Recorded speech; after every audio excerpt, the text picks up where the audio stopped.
आलमी बिरादरी का पाकिस्तान पर एतमाद, डिफॉल्ट का शोर मचाने वालों के मुंह पर तमाचा है। वज़ीर आला पंजाब को हर सूरत एतमाद का वोट लेना पड़ेगा। वफाकी वज़ीर दाखिला राना सनाउल्लाह की लाहौर में मीडिया से गुफ्तगू, कहा डोनर्स कॉन्फ्रेंस में अब तक 11 अरब डॉलर की इमदाद हो चुकी, मजीद इजाफा होगा। पूरी दुनिया पाकिस्तान के इत्तेहादी हुकूमत के साथ खड़ी है। राना सनाउल्लाह ने कहा कि इमरानी टोले ने 4 साल में मुल्क की मईशत को तबाह किया।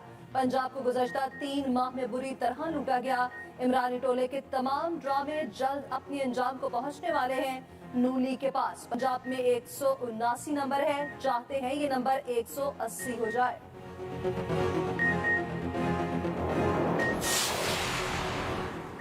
वफाकी वज़ीर इत्तलात मरियम औरंगजेब कहती हैं वसाइल की फराहमी से सैलाब मुतासरीन की नई और बेहतर जिंदगी शुरू करने में मदद मिलेगी।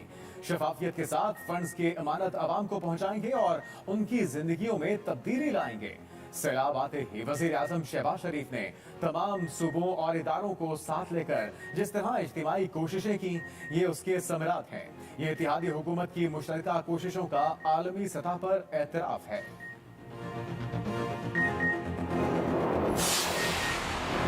पाक फौज के सरबराह जनरल आसिम मुनीर की मुत्तहिदा अरब अमारात के सदर शेख मोहम्मद बिन जायद अल नहान से अबू धाबी में मुलाकात। शेख मोहम्मद बिन जायद अल नहान ने army chief general Asim Munir का इस्तकबाल किया और मनसब संभालने पर मुबारकबाद दी। जनरल आसिम मुनीर का नेक तमन्नाओं के इजहार पर शेख मोहम्मद बिन जायद अल नहान से इजहार तशक्कुर। दोनों रहनुमाओं की मुलाकात में दो तरफा ताल्लुकात और ताउन बढ़ाने समेत बाहमी अमूर पर तबादला ख्याल किया गया। अस्करी और सलामती से मुतालिक अमूर के अलावा दो तरफा दिलचस्पी के दीगर अमूर को मुस्तहकम करने पर बातचीत की गई।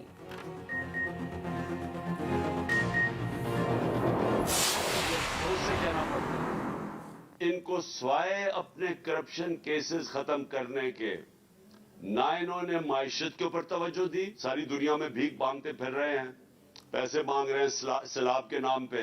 और दूसरा ये जो दहशतगर्दी ये जो बढ़नी शुरू हो गई, ये इसलिए हुई इन्होंने तवज्जो ही नहीं दी उसके ऊपर। अगर यहां फिर से प्रॉब्लम शुरू हो गया हमारी मर्ज डिस्ट्रिक्ट्स में, पाकिस्तान बर्दाश्त नहीं कर सकेगा, हमारी इकोनॉमी नहीं स्टैंड कर सकेगी।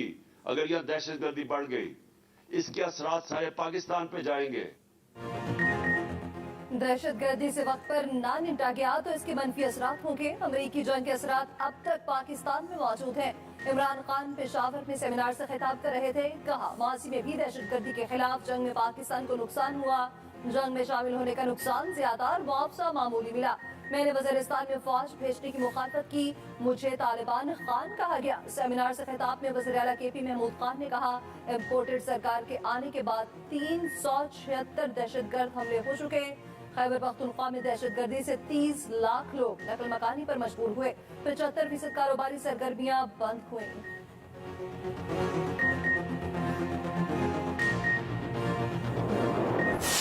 पंजाब में सियासी महाज फिर गरम। पंजाब असेंबली के दरवाजे वफाकी वज़रा के लिए बंद। राना सनाउल्लाह और अताउल्लाह तारड़ को पंजाब असेंबली में दाखिल होने से रोक दिया गया। वज़ीर आज़म के मोमिन खसूसी अताउल्लाह तारड़ हिफाजती रेंजर्स के साथ पंजाब असेंबली में दाखिल हो गए। कहा ये लोग वफाकी वज़रा को कैसे रोक सकते हैं। राना सनाउल्लाह भी आएंगे और दीगर लीडरान भी आएंगे। अता तारड़ ने मजीद कहा ये डरे हुए हैं, पंजाब हुकूमत धांधली से अपने नंबर पूरे करना चाहती है। वज़ीर आला परवेज इलाही एतमाद का वोट लेने से भाग रहे हैं। असेंबली गेट पर सिक्योरिटी एहलकार हाई अलर्ट। सरकारी मुलाजमीन और मीडिया को असेंबली में दाखिले से रोक दिया गया।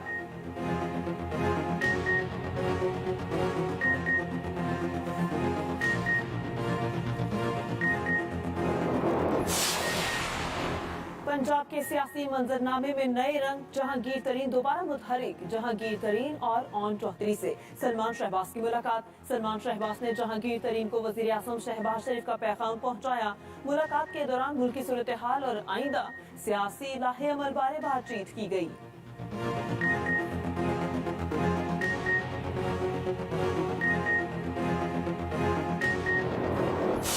ऐसा प्रोजेक्ट जो है यहाँ मास्टर प्लान का जिक्र अक्सर मीडिया में आता है।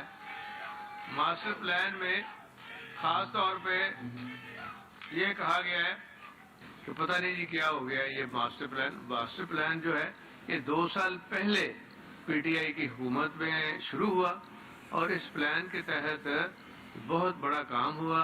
यहाँ जो कंसल्टेंट हायर किए गए बेस्ट ओपन उसकी टेंडरिंग हुई। वज़ीर-ए-आला पंजाब परवेज इलाही ने Gulshan Ravi T junction underpass project का संग बुनियाद रख दिया। वज़ीर-ए-आला परवेज इलाही ने बंद रोड के बहाली मंसूबे का भी आगाज कर दिया। दोनों मंसूबों पर 4 अरब 84 करोड़ रुपए की लागत आएगी। मंसूबों को 8 माह में मुकम्मल किया जाएगा।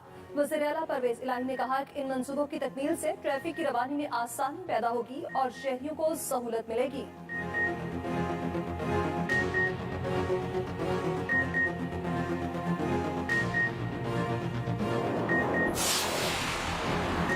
लाहौर हाईकोर्ट ने लाहौर के मास्टर प्लान 2050 पर ताहुक्म सानी अमल दरामद रोक दिया। अदालत ने करार दिया हुकूमत के बेमकसद मंसूबों से सांस लेना मुश्किल हो गया। इस तरह के मंसूबे से मुल्क की मईशत को खतरात का सामना है। एडिशनल एडवोकेट जनरल की तरफ से दरखास्त की मुखालफत, कहा दरखास्त काबिल समात नहीं। दरखास्त गुजार का कहना था कि अदालत ने जरी जमीन बचाने और जंगलात लगाने का हुक्म दिया। हुकूमत ने अदालती हुक्म के बरक्स रोडा इदारा बनाकर लाहौर के मास्टर प्लान 2050 का निफाज कर दिया।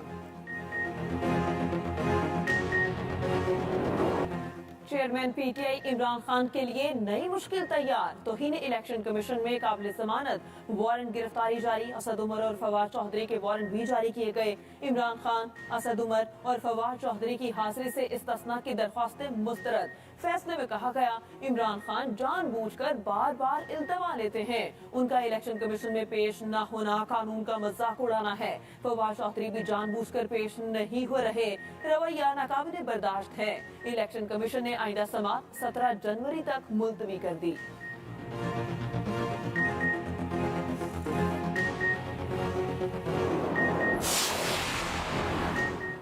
पाकिस्तान और सऊदी अरब के दरमियान हज कोटे के मामलात तय। सऊदी अरब हुकूमत ने पाकिस्तान के लिए हज कोटे पर दस्तखत कर दिए। रवां साल 1,79,210 पाकिस्तानी फरीज़ाए हज अदा कर सकेंगे। मुआहदे के तहत हज अदायगी के लिए 65 साल की बलाई हद भी खत्म कर दी गई। 50% हुजाजे करा मदीना और 50% जद्दा एयरपोर्ट पर उतारे जाएंगे।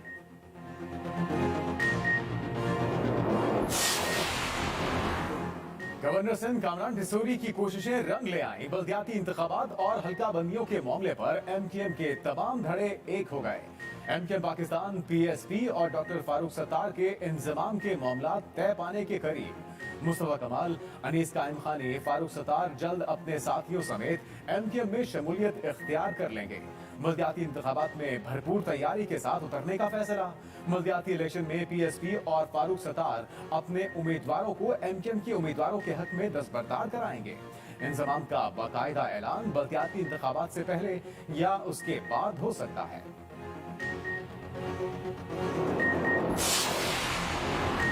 सिंध हाई कोर्ट ने हदबंदियों के खिलाफ एमकेएम की दरख्वास्तें मुस्तरद कर दी। Chief justice Sindh high court ने कहा आप खुद जो नोटिफिकेशन चैलेंज करते हैं इस पर अदालत फैसला दे चुकी। सुप्रीम कोर्ट ने भी सिंध हाई कोर्ट का फैसला बरकरार रखा है। वकील एमकेएम ने कहा कि सिंध हुकूमत ने सियासी फायदे के लिए गैर मुनसिफाना हदबंदियाँ की। ये मसला बुनियादी तौर पर यूसीज और टाउन्स की हदबंदियों का है। अदालत ने मौक़िफ़ मुस्तरद कर दिया।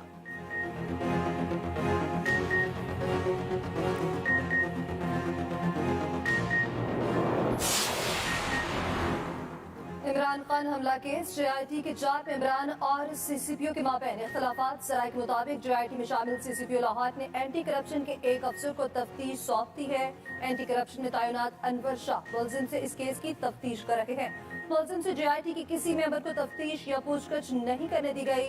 जेआईटी के 4 मेंबरान ने मौजूदा तफ्तीश से इख्तलाफ कर दिया। मेंबर्स का मुलजिम नवीद से, सीसीपीओ और अनवर शाह की तरफ से की जाने वाली तफ्तीश से इख्तलाफ।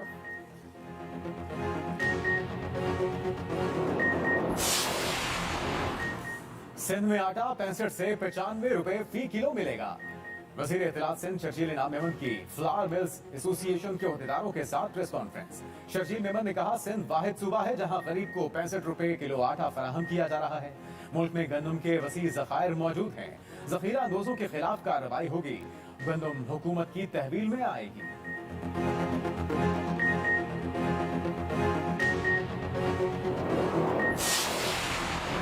पंजाब और खैबर खैबर पख्तूनख्वा में गंदम की कीमतों में 7 से 900 रुपए फी मन तक कमी। पंजाब भर में निजी मार्केट में गंदम की कीमत में 900 रुपए रिकॉर्ड कमी। सरकारी आटे की सप्लाई बढ़ गई। पंजाब में आज 18,20,000 थैले सरकारी आटा सप्लाई किया गया। पंजाब में कमी के असरात पेशावर में भी नजर आना शुरू हो गए। आटे की 80 किलो की बोरी 700 रुपए कमी के बाद 13,000 की हो गई।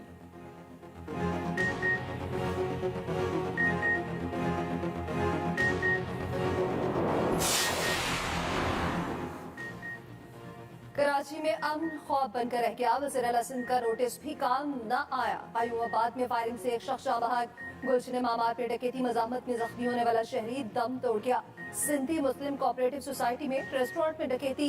3 मुलजिमान ने खाना खाते शहरियों को लूट लिया। फरंगी में पुलिस मुकाबला, एक डाकू जख्मी हालत में गिरफ्तार। फरंगी में लूटपाट करने वाले 2 डाकू पकड़े गए। सचल के इलाके बिलावल शाह नूरानी गोट में डाकुओं के हाथों नौजवान के कत्ल की सीसीटीवी फुटेज सामने आ गई।